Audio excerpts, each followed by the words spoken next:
in a game which could see Spurs go 5 points top of the league, albeit it could be only for a number of hours because we are the first team to kick off. I think we'll stay top. We could, we'll definitely stay top if we win by 2 points minimum. But to go 5 points clear at this stage of the league, albeit just for a number of hours, could be. Do you think that's any significance to that? Probably not. I don't think, we saw Arsenal last season. How many points clear they were in April? 8 points clear in April? I think it was the end of March, March, 8 points. Yeah, I think it was 5 at the maximum or 6. It was more. I think it was 8. Was it 8? Yeah, it was at least 8. But Man City had 2 games in hand or something at that time, right?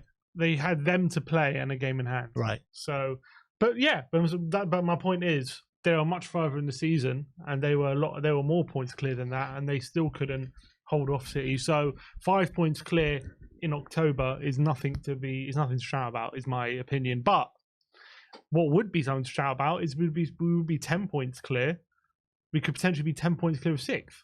That is very significant at this point, and that would definitely create a massive buffer, especially as I'm sure if we can win on Friday, there'll definitely be some drop points in the chasing pack when it comes to creating a gap between us and the chasing pack for Champions League.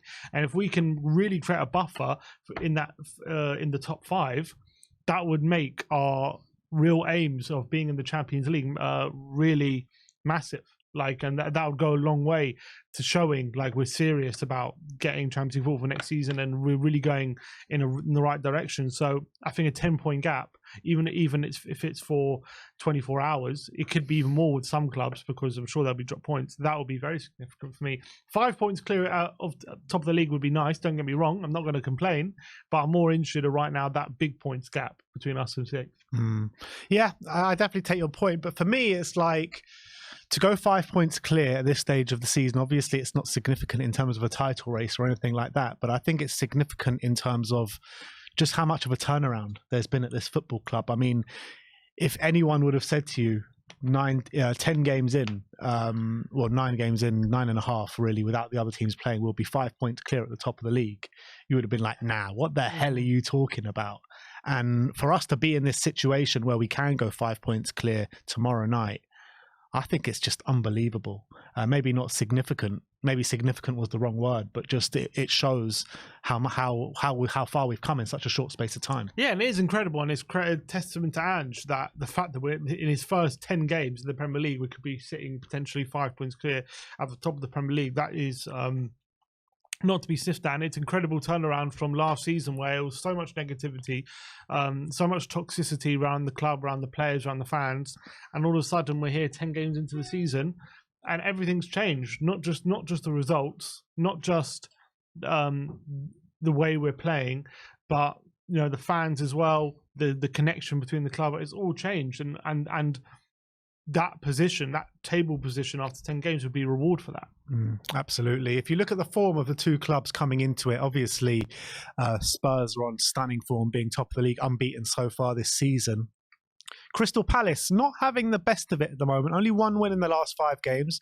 Only 2 scored in their last 5 games. And in terms of the goals they're scoring, the amount of goals they're scoring, it's kind of expected with their front line being completely decimated. Eze's out. Elise is out, albeit I think he's on the mend and will be back fairly soon. And obviously they lost Wilfried Zaha as well. Edouard started the season like a house on fire. But since his goals have dried up, the Palace goals have dried up. Or was it any surprise that his goals have dried up when Elise and Eze haven't been there? Let's be honest. Where's his supply coming from? I feel bad for him, but Elise hasn't been there all season. Elise hasn't been there all season, especially Eze being out. They've tried to play Mateta and Edouard together in a front two, hasn't quite worked. You just look at their midfield. You've got at the moment Will Hughes, Decore, Schlupp, Jordan Ayew. I mean, these aren't bad players, but they're not players who, when you're facing them, if you're an opposition team, you're thinking, oh God, we have to deal with this guy today or that guy today. I know Lerma, Decore is a good player, don't get me wrong. Lerma is a good defensive midfielder, but when it comes to them hurting you on the opposition, going forward, there's no one there at the moment where you're very frightened of. And maybe they could find a new way of playing against Spurs. Maybe if they change their formation. I think the 4-3-3 right now it's not working for them because there's no wingers. Who they're playing Ayew and Schlupp, or they're putting Edouard out wide or something like that, and it's not quite working for them. Maybe it's a case of going 4-4-2 and just putting Edouard and Mateta up front and going a bit more basic. But at the moment, how they're dealing with the absence of Eze and Olise isn't quite clicking, and I think Spurs could take advantage of that on Friday night. Yeah, I really hope so. I mean, I genuinely believe it's a case like if we can get a goal, we win this game. I genuinely believe it's as simple as that, because with the defense how they're performing at the moment with Cuti Romero, Mickey van de Ven, Destiny, who might not be there, or even with Ben Davis there and Pedro Porro on the right, with Bissouma patrolling things as the number 6. I really think we should be keeping a clean sheet tomorrow night. Yeah, of course, but you got to remember, obviously, Selhurst Park, not an easy place to go. They've only lost one game there this season so far, albeit 9 games in, not a big sample size, but they've only lost 1-0 to Arsenal. The other games at the moment at home, they've actually not won. They've also, I think, only won 1 game, and I think the other games have been draws. So I'm not saying they've been brilliant at home, but they're not been easy to play against away from home. Arsenal only scraped a win against them 1-0. So it's definitely not an easy place to go. They won at Old Trafford not so long ago, although Eze was playing in that game.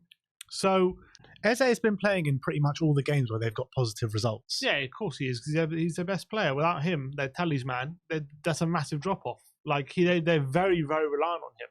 They're probably most reliant on him. He's probably one of the most relied upon players in the Premier League right now, Eze, for Palace. So him missing is a massive blow, but you can't discount Hodgson finding a new way of playing, a new way of attacking, coming up with a plan for this game to surprise Tottenham. And there's always something to be wary of. And Selhurst Park on a Friday night under the lights could definitely be a difficult place to go. And defensively, they're very, very strong, and they're not easy to break down. So we just got to be careful. We're not conceding any stupid set pieces. We're not conceding any counter-attacks. We're not allowing them to go direct to Mateta and Edouard and getting the ball down and getting crosses in the box. If we stop that, making sure we're not doing any mistakes at the back, then, we get a goal, we should be all right. But you just got to make sure that we're as good defensively as we have been over the last couple of games. Yeah. The last 2 games that they've played at home, both 0-0, one with Eze, one without Eze, both against Fulham and against Nottingham Forest. The other home games that they have, obviously the one that you mentioned, 1-0 away loss, 1-0 loss to Arsenal, which was their first game of the season, I think it was, or second game of the season, and a 3-2 win against Wolverhampton Wanderers. So, I mean, it's not exactly the strongest home form, is it? No, it's not the strongest. It's not what you kind of associate with them at Selhurst Park, because they're usually really strong there. Yeah, I mean, only 1 defeat for a team like Palace. 1 defeat in 4 games is not terrible. They'll be disappointed at drawing those 2 games 0-0. Yeah, they would be, but without their best attacking players, it's very, very difficult. Eze played in one of them. Yeah, okay, they'll be disappointed. And as I said, I didn't think appointing Hodgson for another season was the right move. I think he kept you up, fair play. I think they would have stayed up anyway under Vieira, but that's another point. But he did his job last season, and I think you should have moved him on and gone and looked to the future. Now they're back in the same situation they were a few years ago, where they're playing stale football again, to be honest, and I think they need a refresh. It's difficult to see at the moment. If he we'll see what happens. I'm sure he'll keep him up this season, but I don't see it being a great season for Palace this season. It's kind of like reverted back to what it was, the reason why they got rid of Hodgson. That's what it's kind of reverted back to.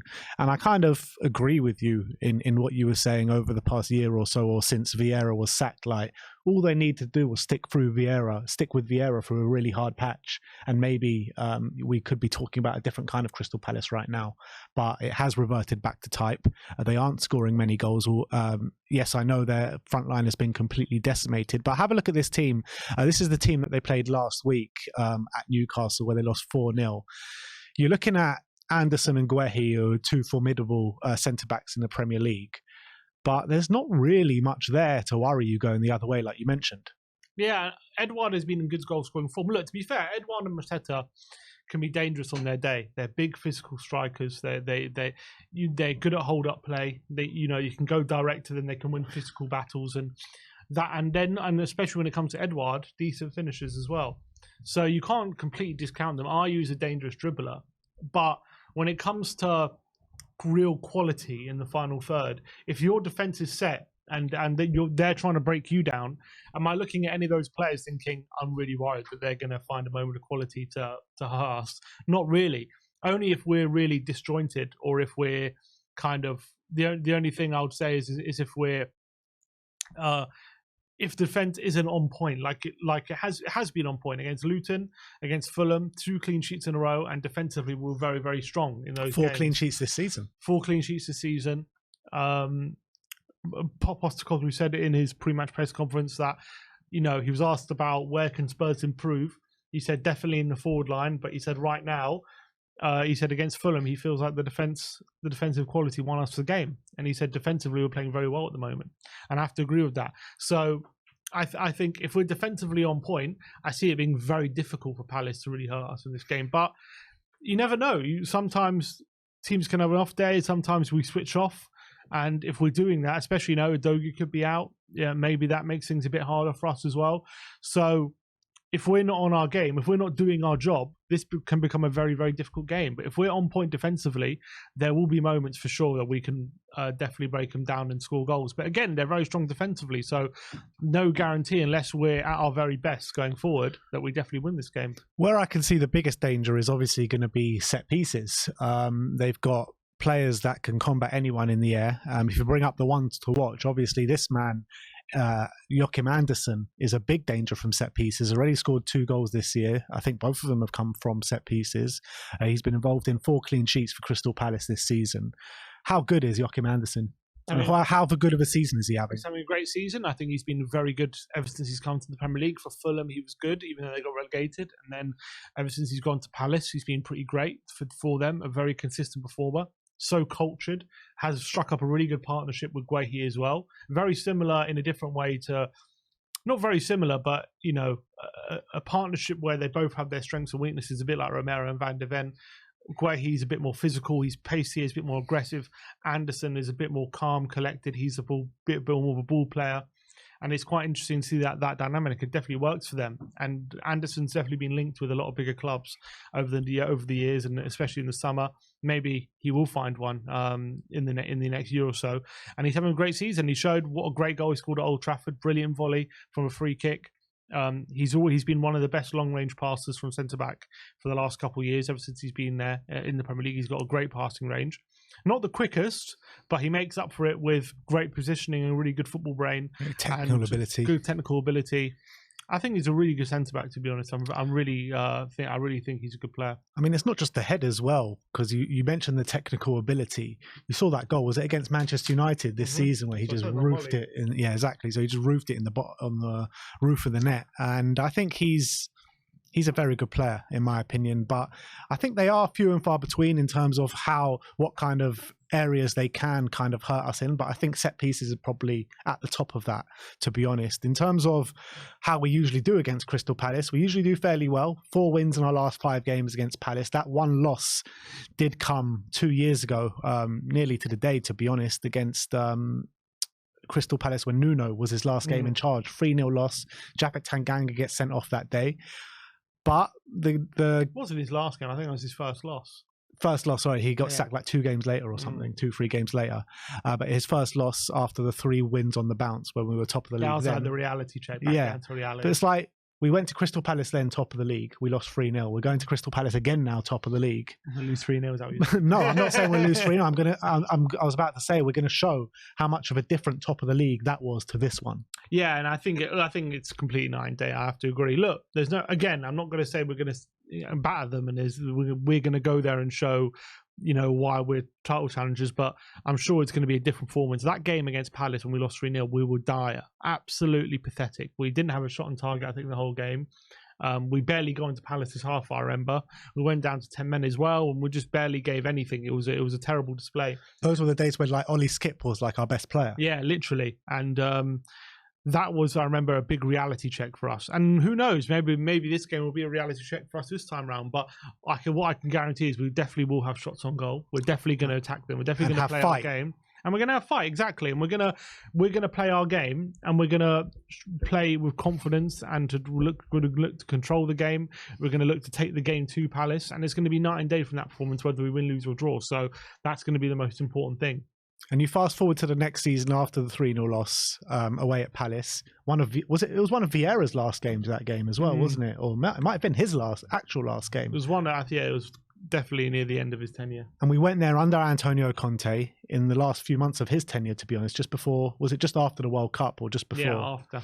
And we absolutely tore them to shreds, didn't we? 4-0 win at Crystal Palace. That was Brian Hill's last performance, last game in a Spurs shirt. And I mean, it shows. I do see as a bit of similarities with this Crystal Palace team coming into that game and coming into this game. I mean, they're just a team completely bang out of form. They're bang out of form, but for good reason. You just look at their team, and there's a big lack of quality. And when you're coming in, the Premier League is unforgiving. And when you don't have your star men, it's going to be. And even if you do, and even if they do have Eze, it's just Eze. You know what I mean? Without him, without Olise partnering him, there's still a lack of quality. Now, Eze's been dragging them through a few games, and he's been able to, when you've got Eze in your team, he's always a threat, and teams have to watch out for him, and he causes problems. But I don't think they've scored since he's come out of the team. I think even in their last 4 games, last 5 games, they've got 2 goals. They are really struggling, and Hodgson is known to be quite a pragmatic manager, and they tried to get away from that when they sacked him. When he left a couple of years ago, but they're kind of blinded by their pursuit of just safety, and they end up coming back to him. So you reap what you sow. And I think at the moment, this is not to blame Hodgson or say he's rubbish or anything like that. I think he's been a great manager over the years in the Premier League, one of the best Premier League managers, for that kind of level of club. He's done brilliantly before for the likes of Fulham, West Brom, and now Palace. He's done a great job at all these clubs. But in 2023, Hodgson is 76 years of age. I just don't think, if you're a Palace fan and you've got exciting young players like Olise and Eze there, that Hodgson is the manager you want right now. Especially when he's already been in your club for such a long period of time. And it was never like a project where Hodgson was getting better and it was like building something. Hodgson's remit every year was like, we have to survive. We're surviving. And if you got mid-table, that's a great season. And if you just about survived, that was the aim. And now you're back to that. And so if you go through periods where you're not scoring lots of goals because you're always thinking of the defensive side of the game, then that's what you have to live through. Yeah, absolutely spot on. In terms of Spurs, there are a couple of injury problems or selection headaches to talk about. Pape Sarr, he's going to be completely back. Ange Postecoglou said he had a bit of illness on the weekend or Monday night for the Fulham game. That's why he came off, but he's been training and he's fine. But the doubt is Destiny Udogie at left back. Ange says he's going to have to assess him tomorrow to see how he goes. But how much of a problem is it if Ben Davies does come in? Look, it's one player for it's one position. It's not great, don't get me wrong, but he's up against Jordan Ayew potentially. I don't think it's a massive issue if Davies comes in for a game. I think Davies is good enough to fill in for Udogie, especially short term. Look, if it's a long term issue, it's a different conversation. But if it's a game, I'm not really that worried about it. I don't think Davies is that. I don't think he's maybe that suited to how we want to play in terms of his pace, and we know that Udogie, his recovery pace has been so vital. But if Davies has to fill in for a game, I'm sure he can manage, especially if it's Palace away. I'm not saying it's an easy game, but Davies has been part of teams that has gone to Selhurst Park and won many, many times before. I don't think it's going to be a massive thing for him. So it's not something to particularly worry about too much. Yeah, I agree, to be honest. I think you do lose a lot with Destiny out of the team. But if it is only one game, I'm not too worried about it, especially with big games coming around the corner, Chelsea up next. So in terms of another selection headache, which we'll delve deeper into in the predicted lineup, but the left wing situation with Richarlison and Brennan Johnson, potentially even Brian Hill, although I don't really see him getting a start. Forget what you think Ange is going to do. What would you like to see? What would I like to see? I'd like to see him keep with Richarlison. I think he's been playing okay. I don't think he had a bad game against Fulham. He got another assist. As long as he keeps contributing, I don't see a reason to drop him. And I know look, I would like him to be better, if this is the best he has to offer, even now, then I still think that's a problem. But he is contributing. He's getting assists. He's getting goal scoring positions.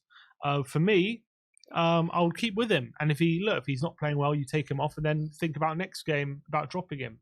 But I think right now, to start the game, I would start him. I would start Richarlison. I think he's been good enough to keep his place, in my opinion. And he's getting more involved in the attacks. He's getting in more positions. Hopefully, one of these chances he's going to take, and then all of a sudden that can maybe he can start hitting a rich vein of form.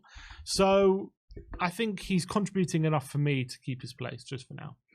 Do you think that maybe these big misses, and I know they're big misses, and it seems to be coming way too often for Richarlison, but are these misses kind of overclouding what else he's doing in the game? Are these misses overshadowing? I would say no, because they are significant, and that you can't divorce that from the performance. So I would say him continually missing big chances, even if he is contributing in the rest of the game, still is still is significant. And I think people are right to be frustrated by those things, but you can't also just discount the fact that he keeps assisting, and he is definitely getting involved in general play. So I think most people are, except for maybe Brains, but I think most people are recognizing that Richarlison is definitely improving a bit, and he's definitely much better than he was in the early parts of the season. But I think people are right to say, as much as he's improving, he can't keep missing these chances, and he has to. If he's going to be getting in these positions and being set up as consistently as he has been, he has to start putting some of them away. So I think that is a fair criticism, but I just feel like for now, he's got in his last 6 starts, he's got 4 goal contributions, and as long as he keeps contributing on the goal front, I'm happy for him to keep playing. So you think the way he's performing right now, and the way, and including the missing chances, including the assists that he's laying on, is enough to keep Brennan Johnson out of the team? For now, yeah. How long do you think that can carry on for? Like if he keeps assisting and keeps missing big chances, does that keep him in the side? If he assists every game, I'm happy to keep him in, 100%. Unless results, obviously, unless results start to fall away and he's really missing big chances that cost us points, then you have to revisit it. But right now, he's doing a good job off the ball. He's working really hard. Defensively, he's not been a liability. I think he's doing a really good job off the ball. You saw how aggressive he was against Fulham. He's getting assists. He's getting involved in general play. I want him to start putting some of these chances by 100%. And we know Richarlison can score goals at this level, so I've got no doubt that if he keeps getting these chances, he is going to start putting them away at some point. But right now, if he keeps assisting and he keeps playing the way he is playing, I wouldn't say if he keeps I want him to be better, but if he keeps assisting and contributing, I'm happy to stay in the team. Yeah. But yeah, look, we have to take it game by game. If he has a stinker on Friday and Brendan Johnson comes on and I'm not saying he has to score or assist, but if he comes on, looks dangerous and he's looking good, I'm happy for him to start against Chelsea. Like, it's not a thing where just because Richarlison has a shot now, it can't change within a game. Yeah. No, absolutely true. I kind of get the feeling like if he does carry on the way he's going, like if he keeps improving, then fine. I'm happy with him to start. But if it's like carbon copy performances where in the first half I thought he was really good, but then second half I felt like he kind of diminished out that game against Fulham on Monday night. And it is frustrating to see him missing all these easy chances against Luton, against Fulham. But I do like the way he's impacting games at times. It's not like a consistent thing throughout the whole game. Like in the first half, he was very good. Second half, he was poor. I would like to see Brennan Johnson get his chance because he came into the team before his injury. He looked good. And then he got that injury, obviously, in the second half against Arsenal. And we haven't seen him since. So I would like to maybe bring Brennan Johnson back into the team. But what would that do to Richarlison's mentality when he's actually contributing and getting assists and stuff like that? So, I mean, I like Brendan Johnson. I think he had one start against Arsenal and he looked pretty dangerous in that game. Obviously, he also missed big chances. You can't get away from that. He also missed 2 big chances. Yeah, but I mean, one of the chances he missed produced like a wonder save off David Raya. I mean, the chances that Richarlison are missing is like going over the bar and wide. You could say the 1-on-1 that was that was saved against Luton was a good save as well. I'm not saying it was like Raya's level save, but I'm saying Johnson also missed a couple of big shots. I'm not saying he's bad. I'm not saying he hasn't looked good. He has looked good, and I've been happy with what Johnson's shown. But I don't know. I'm just happy. I'm fine with Richarlison keeping his play. I don't think I don't think I've seen anything just yet to tell me that he has to come out just yet. For me, I'm happy for him to continue. And if he has a bad game, then I'm happy for Johnson to come in. Fair enough. All right, well, how do you see the game going? What's your score prediction? Gone for 2-0. I think it's going to be... I don't see it being a free-flowing game. I think Palace know how to frustrate teams. They've done it down the years, and they've done it to us, and they've done it this season a lot. So, and given their lack of attacking quality right now, I definitely see them coming into this game, looking to frustrate us and hurt us when they can and pick their moments. So I do think it's going to be a very stodgy game. I see a midfield with Decore, Lerma, potentially Hughes being very difficult to break down, very solid. But if we can be as good defensively as we have been over the last couple of games, I really think, like against Fulham, we'll have enough quality just to find a few moments in the final third where we can really show our quality and score a couple goals.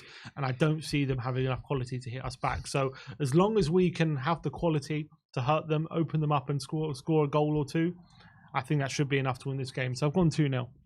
Yeah, I'm just going to go for one more goal than that. I'm going to go for 3-0. I think the trajectory of both these clubs so far in recent weeks suggests that Spurs obviously will win. I think we're playing well. I don't think we're playing maybe as well as we have done this season. The Fulham game wasn't our greatest performance. Neither was the Luton game.